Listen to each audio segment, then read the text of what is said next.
Welcome back to The Truth About the Market. I'm your host, Jason Zilberbrand, president of VREF Aircraft Value Reference, longtime aviation appraiser, and someone who has spent over 3 decades deep inside this industry. I've worked with everyone from celebrity owners to Fortune 50 flight departments. I've testified as an expert witness in federal litigation, and I've seen more market cycles than I can count. And today, we're finally doing the episode that I've been asked about more than any other. If you listened to episode 2, you heard me knock down the idea of free business jets and why chasing less popular aircraft is often a money trap. If you missed that episode, you can go ahead and you can listen to it on any one of the major podcast platforms. But now in episode 3, I'm going to take the next step. I'm finally pulling back the curtain to show you how valuations really work, the good, the bad, and yes, the manipulated, and why our new VREF software is the game changer. This isn't just theory, it's the tool for buying smarter, selling smarter, and avoiding real mistakes. Look, for years people have asked me, how do you properly value an aircraft? Not the myths, not the formulas, not the broker's opinion of what they hope it can sell for. And today, for the first time, I'm going to walk you through it step by step. We're going to go look at 3 different types of valuations, the good, the bad, and unfortunately the manipulated. And I'm going to tell you how the new VREF software changes the game. This episode is going to save you from making a potential $1 million mistake. And I'm also going to address some of the common mistakes users make and how to avoid them. So why does any of this matter? Aircraft valuation is not just about curiosity of what something's worth. It matters when you're buying. It matters when you're selling. It matters when you're insuring. It matters when you're financing. And it really matters when you're dealing with the IRS. A bad valuation, and I've seen plenty of them, it can cost you millions. And what's worse is most bad valuations don't happen because somebody is being malicious. It happens because they lack the proper knowledge. They rely on asking prices, listings on controller and trade a plane, or a buddy who is a pilot. And no offense to the pilots out there, we love you guys. We obviously can't operate aircraft without you, but flying an aircraft does not automatically qualify you to appraise or much less sell an aircraft. And I think people really do mean well, but unfortunately, I see a lot of mistakes. I see the big common one, damage is just a flat 25% deduction. It's a formula.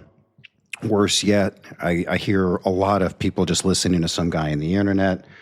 And as Julia Roberts said, big mistake, big, huge. And that's why I built this new software program. It was to cut through the noise, to give brokers, lenders, insurance companies, and sellers and buyers the ultimate tool to value an aircraft.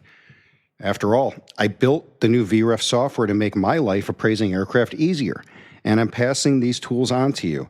The improvements I made were because I use them every day appraising aircraft.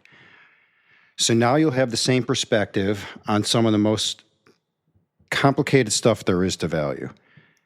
You know, I just want to say this, cars are really easy. RVs are easy. Brown water or recreational boating is really easy. Why? Because the fleet sizes are massive. The data is publicly available. Every day there's auctions, and those auction prices often set the market. And those markets can change every day. Aircraft values are just the opposite.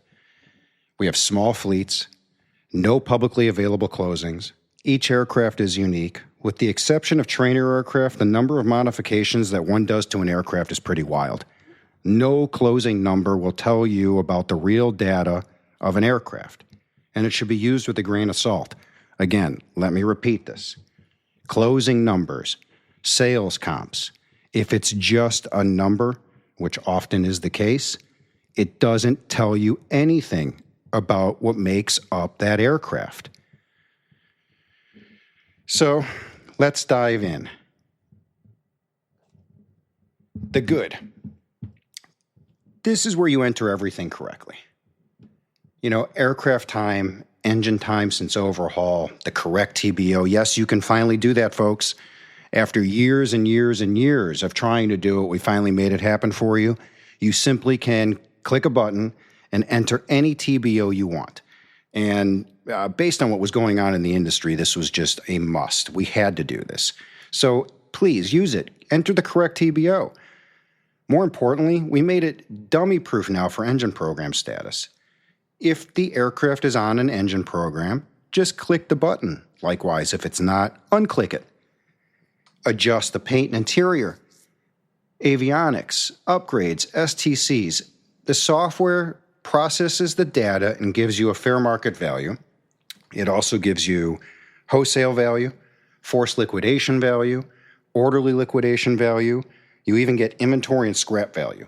It's transparent. It's defensible. That's the good. So what's with all the types of values anyway? I get this every day. Why does VREF provide so many of them? And what's the difference? And why would you use one versus another? Fair market value or retail value is a defined term. It's defined by USPAP, which is a compliance requirement for appraising aircraft. It's also a defined term by the ASA and the IRS. And so let's just talk about the federally accepted definition, as stated in the definition section of USPAP. It reads, the most probable price which property should bring in a competitive and open market under all conditions requisite to a fair sale, the buyer and seller each acting prudently, knowledgeably, and assuming the price is not affected by undue stimulus. Implicit is this definition in the consummation of a sale as of a specified date and the passing of a title from seller to buyer under conditions whereby, yes, this is a very long definition, folks, buyer and seller are typically motivated. In other words, this isn't a stress sale. This isn't forced action. The seller is willing to sell. The buyer is willing to buy. Both parties are well informed or well advised, and they're each acting what he or she considers in their own best interest. There's a reasonable time allowed for exposure on the open market. That means it was publicly listed. It was really for sale. And the payment was made in US dollars or in terms of financial arrangements like bank financing. And the price represents the normal consideration for the property sold, unaffected by special or creative financing or sales concessions granted by anyone associated with the sale. So what does all that mean? It means that this is the value most buyers and sellers should use. It's called retail value. You can call it highest and best use, but it's what property would trade between a willing buyer and willing seller, assuming that there is no stress or no forcible action. Very simple. Orderly liquidation value, on the other hand, is the opposite. So orderly liquidation value and forced liquidation value, for that matter, is that there's going to be a sale as of a specific date. And so what I'm going to do is read you the orderly liquidation value definition as well, and then I'm going to explain it a little bit better. But it says the estimated gross amount expressed in terms of money, which could be typically realized from a sale as of a specific date, given a reasonable period of time to find a purchaser. It's an as-is, where-is sale in an appropriate and relevant marketplace with knowledgeable buyers. In other words, this is what happens when a bank defaults or there's a repossession. That's what kickstarts the process of liquidation. Typically, the bank will hire a broker, has the time to sell the aircraft for the highest price possible. So this is a stress sale, but this is not an auction. Forced liquidation value, that's when there's an auction. That means the bank is done. They will auction the asset at a sale, get whatever they can to recover whatever they can and move on. Scrap value, I think, is one that's really confusing for folks. So scrap value is not salvage. Salvage value, and there's a reason why we don't track it, and I'm going to tell you why. Salvage value is selling aircraft for parts. Scrap value is what the dirty aluminum is worth to the recycler. If there's no productive use left for the aircraft. So what's the difference? Why don't we track salvage? Well, salvage is a parts situation. It's typically inventory. It can get very complicated and it's time consuming. And so There's really no way in VREF that we can break up, for example, let me give you a really good one, a Falcon 50, because they get scrapped all the time now. We can't give you the value of a wing or an empennage or a landing gear in the software. We can do that via consulting, but there's a lot of parameters involved with the salvage market. And quite frankly, a lot of it has to do with how big the fleet is that's left, how many parts are already out there, and what's the probability that part's going to actually resell to somebody that needs it, right? So it can get very complicated. So is wholesale value. Wholesale value is an interesting one. It comes up very often. And a lot of people want to know, why should somebody use it? Well, first off, it's not a defined appraisal term, folks. You're not going to find this in USPAP. You're not going to find this in the IRS, because wholesale is a multi-unit discount. That's really the defined term, right? Wholesale is something like the 172 market where you'd be buying 20 of them, right? You would expect to get a wholesale discount on them. But that's not the only reason why you would use a wholesale number, right? And this is also where it can get confusing. Sometimes you use it for a soft market, right? Like maybe the aging twin piston market. Maybe you use it for, like I said, a multi-unit purchase of fleet trainers. Maybe you use it for special use aircraft, like an aircraft that flies and does surveying of roofs. Maybe there's a fleet of them. Or maybe the subject aircraft has been on the market for a really long time and resale doesn't apply to it. What I will say is be careful using it for commonly traded aircraft. There's a reason why we offer inventory numbers as well. And if you're a broker or dealer, really what the inventory number is carry costs for 90 days. And in my opinion, 90 days is typically what it takes to resell an asset if it's on your books and you own it as inventory. So let's switch now. Let's talk about the bad, because this is where people make mistakes, and sometimes they're crazy mistakes. Like they don't even input the overhaul status, or they use a top overhaul number. I got to tell you, folks, please don't do that, especially if it's going to a lender. Do not use a top overhaul in the Since Major Overhaul box. It's a big no-no, and it's going to come back to bite you.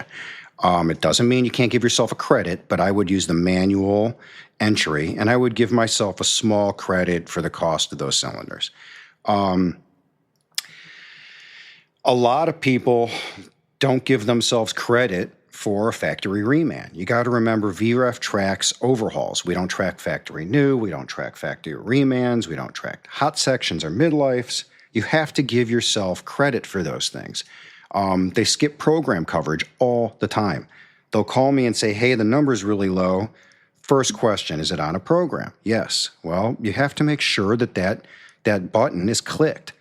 You want to get the proper valuation. And if you don't do that, right, if you skip engine programs, if you pretend avionics are worth double what the market can bear, the result is a valuation that's going to be off by 30%, right? So if you're buying or lending on that number, you're in big trouble. So let's go through some other questions, and I'm going to do my best to answer them. These are questions that have come in, and I want to do my best to answer them. So I'm just going to go through a couple of the ones that came up more often than not. So here's one that it seems to be a bugaboo for people. I don't know why it is, but the question is, my aircraft baseline equipment list is different from yours. What do I do? So we provide that baseline as a starting point, right? What you do is you open up the equipment or the avionics tab and you edit it, right? You either deduct if you don't have it. Big one is, like digital navcom or no autopilot. Just common sense, use a fair number, look it up in the avionics database, and then give yourself a fair deduction and do it. Likewise, let me give you a really good example. SR22 market, so confusing, so many options. They have options on top of options on top of options. And I see people, sometimes I've seen people give triple credits. You got to read it. You got to be careful. If it's a GTS, don't give yourself GTS options as a double in the avionics and equipment section where you're going to adjust the modifications. don't give yourself double credits because it's going to really skew things. And it's not our fault. We try and do what we can to guide people, but you got to be careful sometimes. Next question. Prices on the market are much higher, so obviously your data is wrong. Well, folks, I've talked about this before, but asking versus selling price. So listings include unsold, stale, aspirational prices. They include hidden concessions, pre-buy credits, commissions. Sometimes the aircraft is listed, it's not for sale. Trust me, I've seen this so many times because some of those people are my clients and those aircraft are listed for legal reasons. Divorce is the number one reason I see someone list an airplane at extremely high numbers. They have no intentions of selling it. So when you see the skewed asking price, what I do is I treat this like statistics 101. You throw out the high, you throw out the low, you take a random sampling, and what's left should be real data. So at the end of the day, that's what we do. We weigh the verified transactions, the time in the market, the condition, the equipment installed, and the current macro trends, right? So we are looking at what's going on in the global economy. The truth is most users have overlooked something of great value if it's coming in so low. Paint and interior is another one. I see a lot of people, they just don't want to put the time in to adjust things, so they skip the condition tab altogether. And on a piston aircraft with new paint and interior, it could be 50 or 60K you're leaving on the table. We aim to be within 3% of the market. That is my goal every day. And if you put the data in right, that is what you should see. That's the case, is about a 3% margin of error.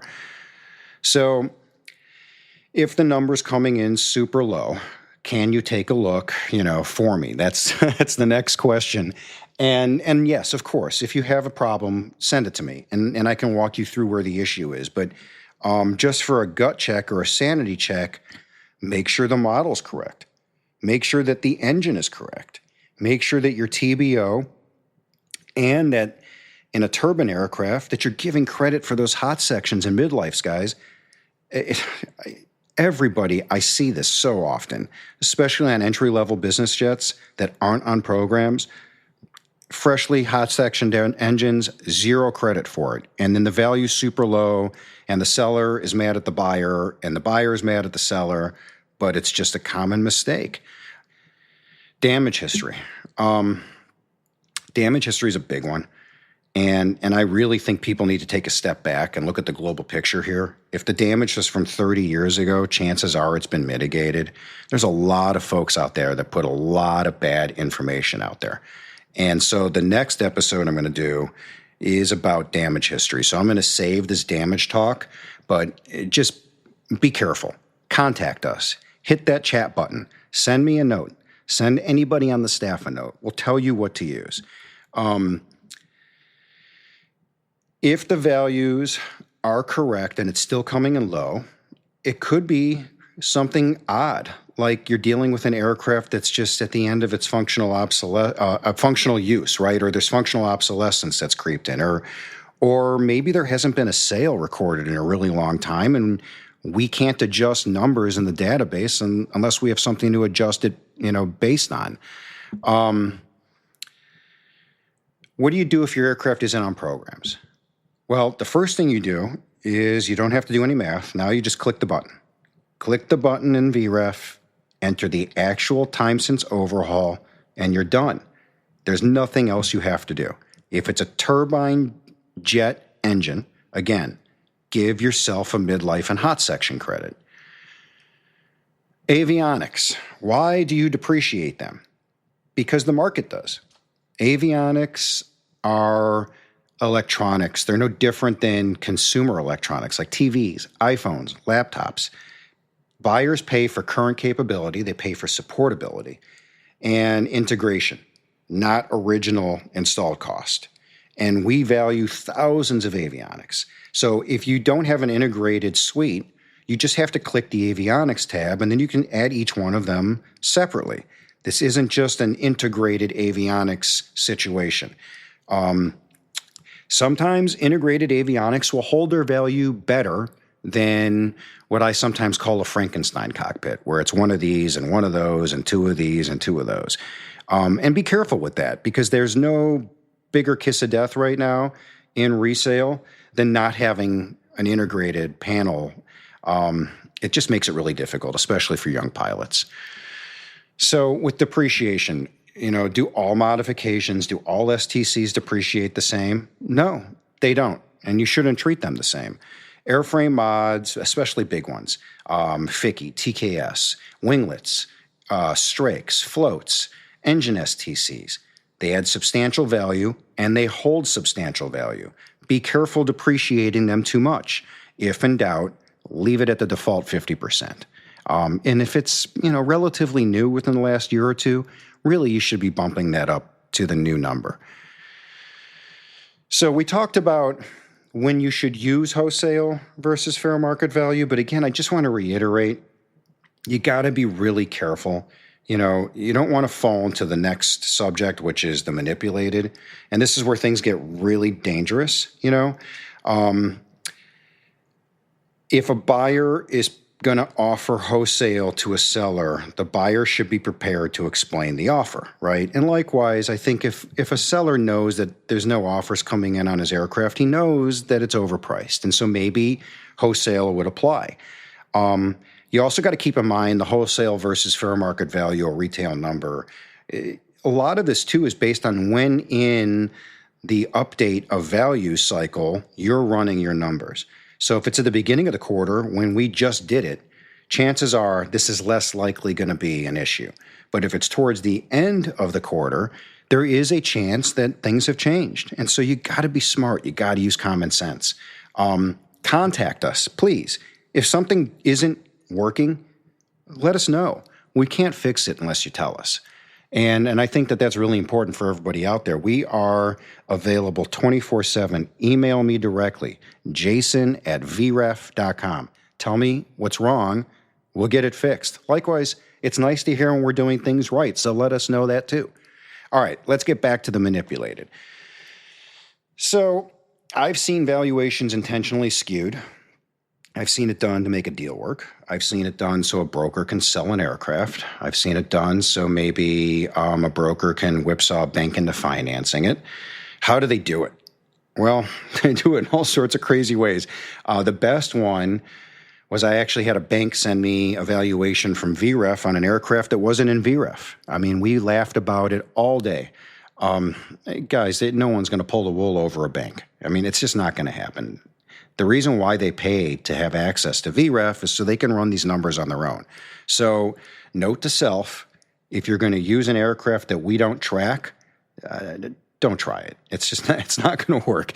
The other things I've seen, well, I see a lot of condition manual entries. I see a lot of trying to say that the subject aircraft is the best of the best of the best of the best, and so I want triple what VREF says is the interior and paint.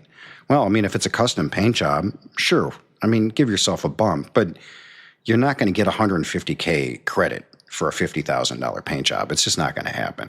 And people pay attention to that, right? And I think it's important to know that if you see a laundry list of stuff that's been added to the value of the aircraft, you should go into VREF and you should run the numbers yourself. You should see if they're, adjusting the depreciation schedules. And look, it's not always that they're wrong. Sometimes people are right when they manipulate things. That's why we allow them to do it. Sometimes the price of a GFC 500 has gone up and we haven't caught up with the change. Go ahead. Make the change in the database. That's why we allow you to do it. But what I'm talking about is the malicious, outright, silly manual entry or double dipping that a lot of sellers try. And it's a general rule of thumb. And, you probably realize this. Sellers will inflate and buyers will deflate. So in the middle is probably the truth. The beauty of the VREF software is that it exposes these problems. If the math doesn't make sense, you see it instantly. If the inputs don't line up to the outputs, something's wrong, right? it takes away the smoke and mirrors, and trust me, this industry is littered with smoke and mirrors. So for owners, this means you can finally check the aircraft value before your insurance renewal. Why does that matter?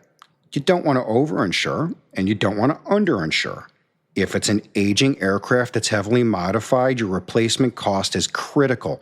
You probably can't replace your plane, God forbid something should happen to it, without proper insurance coverage, right? And you don't want to overpay either, especially for a depreciating asset like a business jet.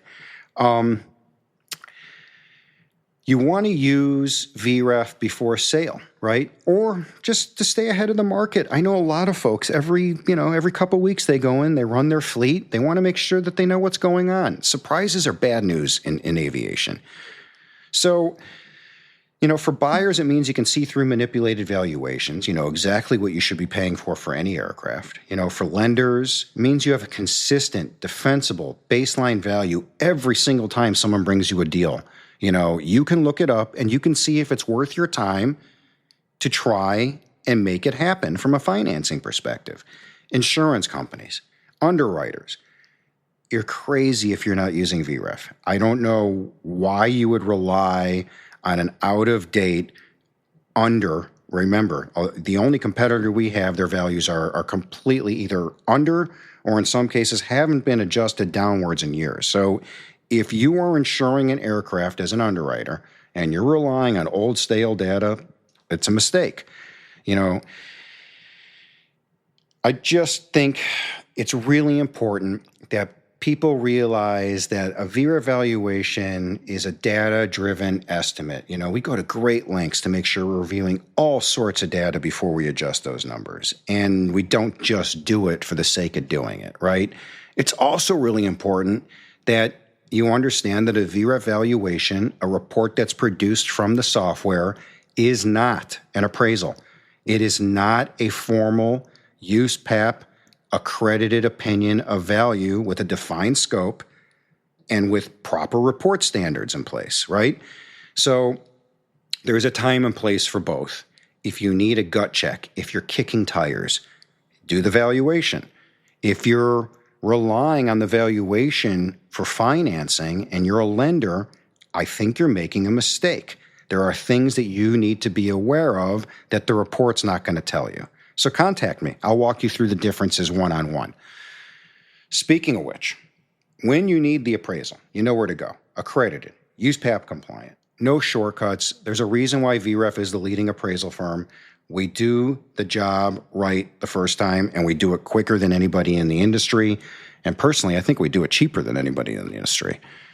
So for years, people have asked me to do this episode, and today we identified the good, we identified the bad and the manipulated. We talked about how to properly value an aircraft, how VREF's new platform makes it simple. It makes it transparent, reliable, consistent, and everybody can use it and come to the same number. And that's really cool. And I think it's been great having borrowers, buyers, sellers, lenders, everybody working with the same VREF report. So next time, I think I alluded to it earlier, we are going to dig into damage. I'm going to go through some war stories. I am going to go through some real cases from the trenches. I'm going to show you just how costly damage is. You don't want to miss the upcoming episode.